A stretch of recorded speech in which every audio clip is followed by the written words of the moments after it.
Olá, bom dia, graça e paz, dia 8/3/2024, Dia Internacional da Mulher. Vai aqui de antemão meus parabéns a todas as mulheres, né? A todas as mulheres, principalmente a minha esposa, né? Deus abençoe a vida de cada uma de vocês. Vocês são muito especiais na vida, na nossa vida, né? O que seria dos homens sem as mulheres, né? Bom, dito isso, eu quero então falar com os irmãos sobre a palavra de Deus. Essa noite passada, ontem, eu escutei uma fala do Douglas Gonçalves, e ele falou um negócio que me chamou a atenção. Ele falou que uma conhecida dele, que não conhecia um determinado centro de cidade, um grande centro, estava atrasado para a faculdade. Então essa menina correu, pegou o metrô, ela viu o metrô chegando, ela correu e entrou no metrô. O metrô estava muito cheio, mas muito cheio mesmo, abarrotado de pessoas. Quando a porta fechou e o metrô começou a andar, ela ficou desesperada porque ela achou que ela ia cair. Ela pensando que ia cair. Aí um senhor que estava dentro do metrô, que provavelmente já tinha bastante experiência com esse tipo de transporte, lotado do jeito que estava, disse para ela assim: calma, moça, com tanta gente ao seu redor, é impossível você cair. E aí o Douglas Gonçalves usou isso como metáfora, né, ou como parábola, para falar para a gente sobre a questão da nossa queda, nossas possíveis quedas na vida cristã. Muitas vezes a gente cai na vida cristã e até na vida de modo geral, nosso casamento, trabalho, a vida social de modo geral. Ela começa a decair, começa a ter fracassos quando a gente se isola. Você imagina bem se essa moça estivesse sozinha naquele vagão de metrô e o metrô avançasse a toda velocidade e ela não conseguisse se segurar em algum lugar, ela ia cair.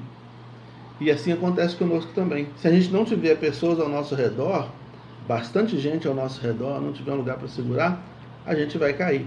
E para embasar essa fala, eu quero ler aqui 1 Coríntios capítulo 10, versículo 12, que vai dizer assim, ó: aquele, pois, que cuida estar de pé, olhe para que não caia. O apóstolo Paulo, em 1 Coríntios capítulo 10, ele está falando sobre o povo de Deus, o povo de Israel que saiu do Egito e que viu muitos milagres, viu muitos sinais da parte de Deus, mas preferiu se isolar do Senhor, viver nos seus próprios caminhos, na sua própria vontade. E a Bíblia diz assim, nesse capítulo 10, Deus não poupou nenhum deles. Eles atravessaram o mar, eles comeram do maná, eles passaram, beberam das águas que saíam das pedras, eles foram abençoados por Deus em todo o percurso, mas Deus não poupou nenhum deles, porque no coração deles tinha um desejo de continuar fazendo aquilo que eles queriam fazer, se apartando do Senhor, se desligando do Senhor cada vez mais. E isso custou a vida de todos eles. Então ele fala assim, então isso foi escrito para a gente prestar atenção. A gente que está na iminência dos fins dos séculos, ele fala isso no versículo 11, né? A gente que está na iminência dos fins dos séculos, nas viradas, na chegada de Jesus, né? A gente está perto desse acontecimento, muito mais perto do que eles estiveram. Precisamos vigiar, tomar cuidado para não cair. E o cair aqui é exatamente essa questão do afastamento.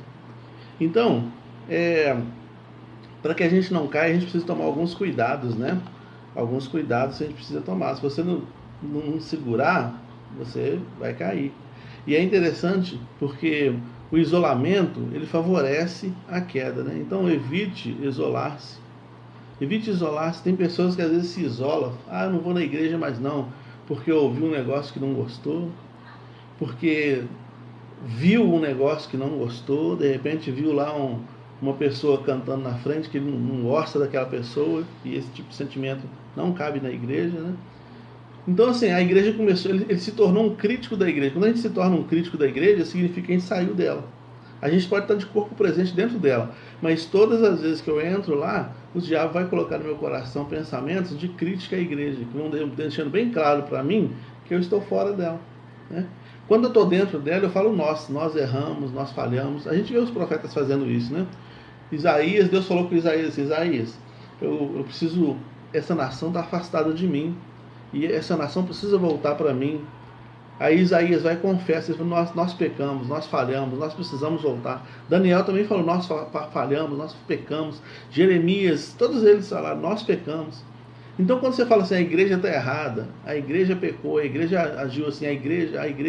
Quando você desvincula a igreja da sua vida, é que você já está bem fora dela, ainda que você esteja de corpo presente, né?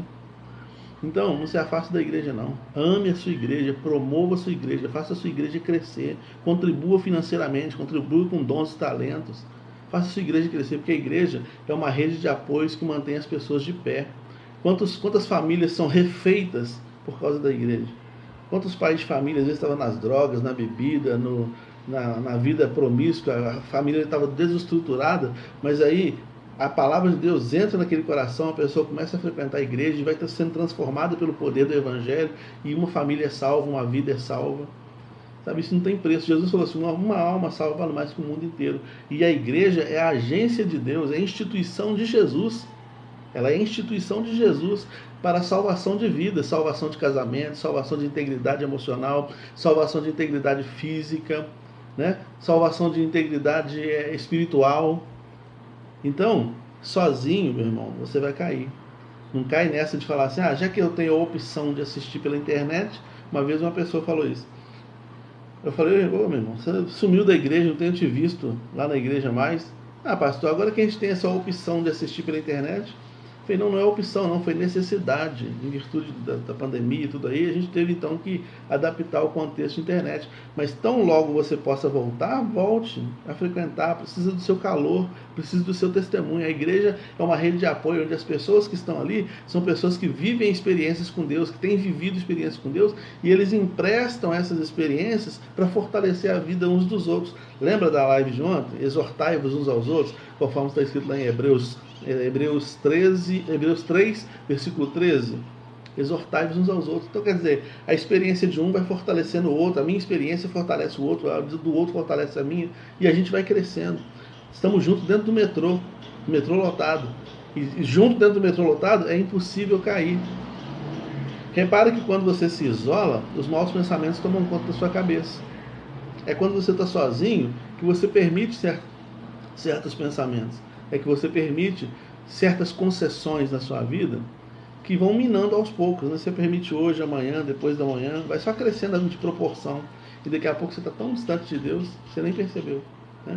A queda começa, então, no isolamento. Quando a gente começa a isolar da igreja, quando a gente começa a criticar a igreja, quando a gente começa a já não gostar tanto da igreja, aí o inimigo vai colocando outras situações, outras pessoas e outras coisas que vão sendo mais interessantes do que estar na igreja, né? Então a gente tem que tomar cuidado com isso, tem que tomar bastante cuidado com isso, né? Tenha compromisso com a sua vida, tenha compromisso com a sua vida. Aquele que está de pé, cuide para que não caia. Tenha compromisso com a sua vida espiritual. Não, sozinho eu posso orar, sozinho eu posso ler a Bíblia, eu oro aqui com a minha família. Eu não, deixa comigo, que eu vou ser o sacerdote do meu lar. Não, você tem que ser mesmo, você tem que ser. Todo lar precisa ter uma pessoa que realmente se levante para conduzir a família na palavra. É importante que tenha essa pessoa, mas você precisa da igreja como rede de apoio para te dar essa sustentação. Ela é uma instituição de Jesus. Ele falou, instituirei, construirei, edificarei a minha igreja. É a palavra dele, né? São palavras dele. Então, não se torne crítico da igreja, né? Não vai se afastando dela aos poucos desse jeito, não. Seja uma pessoa. O que você olhar na igreja, vai lá na IBEMAV, frequenta lá, se você já é um frequentador, você já é um membro da IBEMAV, observa a igreja. O que você acha que precisa mudar? Ao invés de sair dela e criticar, ajuda a mudar. A igreja precisa da sua mão de obra, precisa do seu trabalho, precisa da sua inteligência, ela precisa do seu calor, da sua emoção, da sua fé. A igreja precisa. Você também é alguém que Jesus está usando para edificar a igreja. Então, ao invés de você ficar de fora, eu venho aqui, assisto o culto, eu canto louvores, escuto a mensagem e vou embora. Não quero me envolver com ninguém. Você está errado, irmão. Você não está contribuindo, você tem que contribuir, você tem que participar, você tem que dar a sua opinião, né? Você também é um construtor da obra de Deus, né?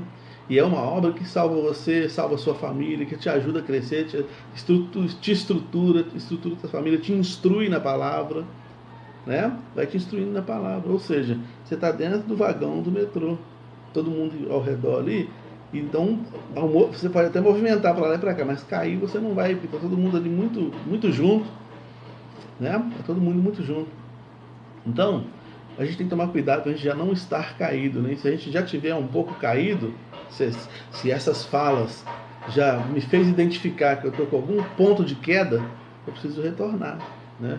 Preciso retornar, me consertar, e voltar com aquela sinceridade que eu tinha lá atrás, lembra? Aquela sinceridade que tinha lá atrás, tudo era flores, eu gostava de tudo, eu apoiava tudo, eu queria contribuir, eu queria ser, né? Então, igreja é difícil mesmo, você pode ter certeza que é difícil, não é fácil frequentar a igreja, não é fácil ser líder na igreja, não é fácil não é fácil não, mas fora dela é pior, porque fora dela o homem velho volta com força, e de forma destrutiva, porque o ser humano sem Jesus,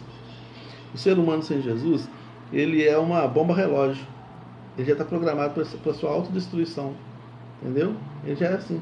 Então a igreja ela vai, a partir da ministração, a igreja é um meio de graça, né? Que Deus utiliza para ir fazendo a gente crescer, melhorar espiritualmente, né? Como eu disse, na igreja somos todos doentes, né? Doentes e ao mesmo tempo enfermeiros, estamos nos cuidando uns aos outros ali, né? A igreja não é a oitava maravilha do mundo, mas ela é uma instituição divina, uma instituição que Jesus criou para abençoar as nossas vidas. Então, não some não. Você que está aí meio sumido, você que está pensando, eu não quero frequentar a igreja mais, ou você que está falando assim, ficar fora da igreja para mim está sendo muito bom. Pensa direitinho sobre isso aí, que isso pode estar sendo uma armadilha que vai destruir sua vida, vai destruir aos poucos, destrói sua família, vai minando toda a sua estrutura, né? Então quem está de pé, cuide para que não caia. Esse é o recado da palavra de Deus aos nossos corações. Que Deus nos ajude, né? Nos abençoe. Vamos orar. Senhor, obrigado. Obrigado porque o Senhor instituiu a igreja. E a igreja de Jesus, que eram os colégios apostólicos, já tinha muitos problemas, já tinha muitas dificuldades, mas eles permaneceram ali e transformaram o mundo. Que o Senhor, Deus, também nos ajude. Em nome de Jesus, nos dê graça para que possamos passar por cima do nosso ego, da nossa vontade própria e trabalhar, ó Deus, para o favorecimento do Teu reino. Em nome de Jesus. Amém. Deus te abençoe, tá? Que a sua sexta-feira seja abençoada, guardada pelo Senhor.